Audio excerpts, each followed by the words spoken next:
यसू के रिश्तेदार। मुकद्दस मरकस की अंजील उसका 3 बाब 31 ता 35 आयात तक।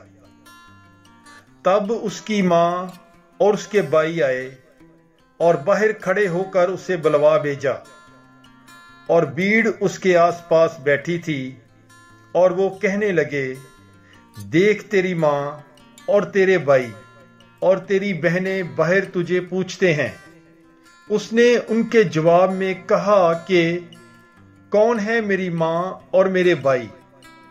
और उन पर जो उसके गिर्द बैठे थे नजर दुड़ा कर कहा, देखो मेरी माँ और मेरे भाई, क्योंकि जो कोई खुदा की मर्जी पर चले वही मेरा भाई और बहन और माँ है। पाकलाम के पढ़े और सुने जाने पर खुदावंद की बरकत हो। खुदा का शुक्र हो। God bless you. Bible is life.